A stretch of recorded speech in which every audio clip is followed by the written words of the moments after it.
Devenir l'onde, la loi du signal et l'hermétisme de Thoth. Avez-vous déjà remarqué que lorsque vous cessez enfin de courir après les choses, elles se mettent à vous poursuivre? C'est comme si l'univers, après avoir longtemps observé votre course angoissée, attendait le moment où vous vous arrêterez, respirerez et vous rappellerez qui vous êtes vraiment. À cet instant, la réalité semble répondre avec une précision presque magique, tel un écho qui ne revient clair que lorsque le son originel cesse d'être déformé. Aujourd'hui, je souhaite vous guider vers cette vérité subtile où la loi du signal d'Eric Riven rencontre les anciennes lois hermétiques attribuées à Thoth, afin de démontrer que la science énergétique moderne et la sagesse initiatique ancestrale décrivent, dans des langues différentes, le même fil invisible qui régit la vie. Ce qui change, ce n'est pas la loi, mais notre capacité à l'écouter. L'identité précède le résultat, c'est là le pivot. Selon Riven, on n'attire pas ce que l'on désire par l'esprit, mais ce que l'on incarne au plus profond de soi. Notre identité, la vibration que nous émanons, la façon dont nous nous percevons et percevons le monde, forment un signal constant qui éclaire la réalité. L'univers ne réagit pas à nos désirs exprimés par des mots, mais à la tonalité silencieuse de notre fréquence intérieure. En termes hermétiques, cette idée est intimement liée au principe du mentalisme. Tout est esprit, et l'esprit est la substance première de la création. Vos pensées, et plus encore votre état mental et émotionnel, façonnent les niveaux subtils de la réalité qui se reflètent dans le plan matériel. Si vous vivez dans la peur de ne pas être à la hauteur, cette vibration se propage comme une vague de pénurie, attirant des circonstances qui la confirment. En revanche, si vous incarnez constamment la confiance, le calme et la présence, les situations se réorganisent, les réactions des individus sont différentes, les événements semblent s'aligner miraculeusement. Ce n'est ni la chance, ni le destin, mais la loi. Cela change tout. Si ce que vous avez entendu jusqu'à présent résonne en vous, je vous propose un geste simple mais impactant. Appuyez sur Hype maintenant, c'est un signal supplémentaire pour l'algorithme qui amplifie notre portée, pour envoyer un index de qualité qui nous aide à atteindre des personnes partageant les mêmes idées. Et si vous souhaitez soutenir ce travail de manière continue, abonnez-vous à la chaîne. C'est un acte de participation consciente qui stabilise le rythme des publications, permet la création de matériel pratique toujours meilleur et transforme l'écoute en pratique vivante. Avant de changer, écoutez. Demandez-vous silencieusement quel ton vous émanez réellement lorsque vous entrez dans une pièce, lorsque vous écrivez, lorsque vous posez des questions. Enregistrez 3 indices, votre corps, où vous retenez votre respiration et où vous vous laissez aller, votre langage, quels mots reviennent sans que vous vous en rendiez compte, et vos relations, qui vous recherchez et qui vous évitez. De cette trace émerge votre niveau habituel, non pour le juger, mais pour le transmuter avec lucidité. C'est une forme d'audit que Riven appelle le décodage du signal et que l'hermétisme honore comme un exercice de conscience. Voir clairement avant d'intervenir, car l'invisible gouverne. Ce qui est vu, en revanche, peut être éduqué. Le mot n'est pas cosmétique, c'est l'architecture du signal. En termes hermétiques, votre identité n'est pas un accident, mais le pivot de toute création. Tout commence par l'état intérieur. Là où l'esprit moderne voit le désir, l'hermétisme reconnaît la causalité. Là où la pensée commune voit l'effort, la tradition perçoit la dissonance. De là naît un enseignement d'une sobriété extraordinaire. L'alignement vaut mieux que l'effort. Riven nous invite à abandonner le système de l'effort, à cesser de tenter de contraindre la réalité par la force et à apprendre à coopérer avec elle. L'hermétisme explique pourquoi, grâce au principe du rythme, toute chose dans la nature a ses marées, ses cycles de flux et de reflux. Ramer à contre-courant s'épuise. Reconnaître le mouvement de la vague et se laisser porter, c'est devenir l'instrument de son flux. Le rythme détermine l'abandon. Il ne s'agit pas de renoncement, mais d'intelligence cosmique. Comprendre que la vie elle-même est un souffle et que ceux qui respirent avec lui ne connaissent aucun effort, mais la grâce. Cette grâce ne naît pas de l'inaction, mais de la précision. C'est la capacité de saisir l'instant précis où une intuition exige l'action et où une action, devenue stérile, exige d'être suspendue. Combien de fois avez-vous forcé une décision alors que tout en vous vous disait d'attendre ? Combien de fois avez-vous hésité au moment même où la vie vous ouvrait une porte ?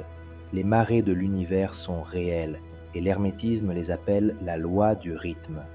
Les reconnaître est le premier pas pour coopérer avec elles. Riven traduit cette sagesse ancestrale en langage moderne vous disant « N'en faites pas plus, vibrez mieux ». Et lorsqu'elle vibre mieux, la manifestation perd son incertitude et acquiert de la méthode. De là, une autre convergence lumineuse se déploie. Riven qualifie la joie et le jeu de super-pouvoirs énergétiques. Thoth dirait qu'ils sont de sublimes manifestations de la loi de vibration. Tous deux reconnaissent que la légèreté n'est pas une diversion, mais une force constructive. L'homme qui sait se réjouir au milieu des épreuves engendre la cohérence. La femme qui sait rire au milieu du doute dissipe les ombres les plus denses. Il ne s'agit pas d'optimisme naïf, mais de maîtrise énergétique. La science contemporaine, utilisant d'autres outils, le confirme également. Le cerveau en état de plaisir active la neuroplasticité, l'esprit créatif s'ouvre et la réalité réagit plus harmonieusement. C'est la même vérité que Thoth exprimait en langage quantique. Une vibration supérieure transforme la matière inférieure. L'or de la conscience rachète le plomb de la peur. La joie est une technique, pas un ornement. Cependant, il ne suffit pas d'embellir l'esprit de bonnes intentions. Surveillez votre langage, car chaque « je dois »,« je ne peux pas », de toute façon ça ne sert à rien, abaisse le signal et cloue votre conscience à un niveau inférieur. Remplacez-le par « je choisis »,« je peux apprendre », ça suffit. Ce n'est pas de la cosmétique, mais une subtile ingénierie. Le mot oriente l'esprit et le transmet, par correspondance, au monde qui le reflète.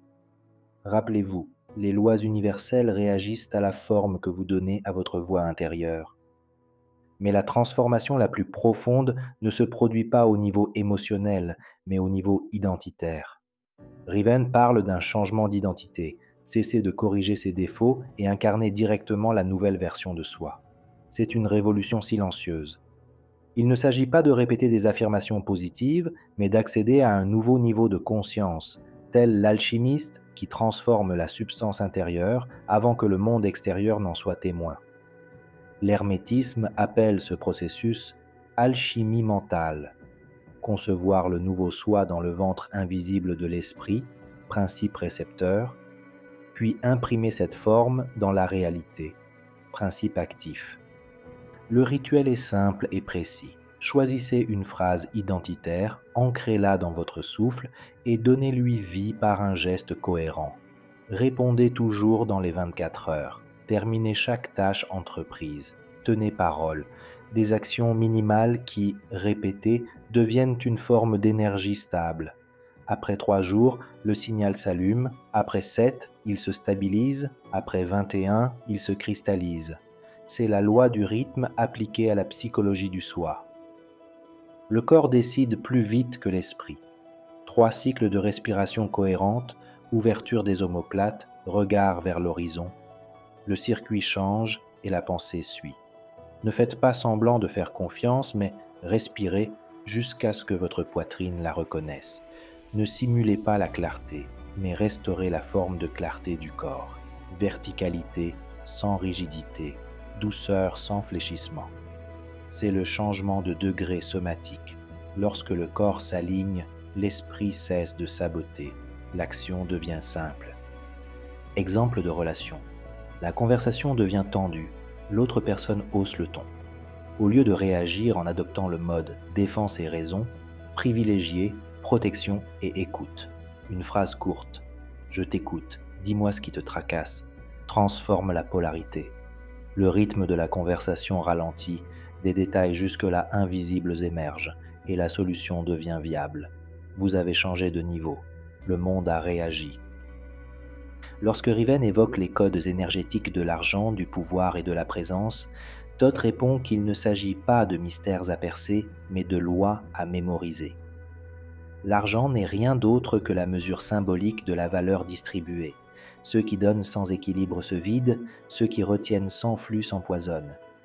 Exemple, définissez la valeur que vous créez réellement, transformation observable chez vos abonnés, puis créez un cadre clair, une offre claire, une page de connexion simple, une promesse mesurable, et choisissez un rythme de diffusion que vous pouvez maintenir sans rupture. Valeur, cadre, rythme, le flux s'ouvre. Le pouvoir authentique ne consiste pas à dominer, mais à se maîtriser, contrôler ses pensées, ordonner sa respiration, surveiller ses paroles. Voilà la véritable souveraineté. La présence, finalement, est le fruit de tout cela. Le calme qui attire, la clarté qui persuade, la paix qui influence. Dans un monde distrait, la présence est un charisme silencieux, et comme tout art, elle doit être pratiquée. 1 minute par jour d'attention totale, libre de toute distraction, à percevoir le corps, la respiration et l'espace suffit. 60 secondes d'intégrité totale. Dans ce minuscule intervalle, l'univers tout entier se réorganise. Tout signal qui tente d'en fléchir un autre s'effondre sur lui-même. N'invoquez pas l'adhésion, mais les résonances. Le pouvoir qui compte, c'est l'autonomie, et non l'influence sur autrui. Ainsi, le signal reste pur et l'univers réagit sans friction. Telle est l'éthique du signal, où la retenue hermétique préserve des dérives prédatrices. L'objectif n'est pas d'imposer des résultats, mais de renforcer la cohérence, car seule la cohérence mérite de perdurer. La pratique constante est le sceau qui unit la théorie à l'incarnation. 20 minutes par jour suffisent à réaligner le signal et à retisser la cohérence. 3 minutes pour respirer et vous ancrer. 7 pour écrire qui vous choisissez d'être aujourd'hui et pourquoi. 7 pour agir avec constance.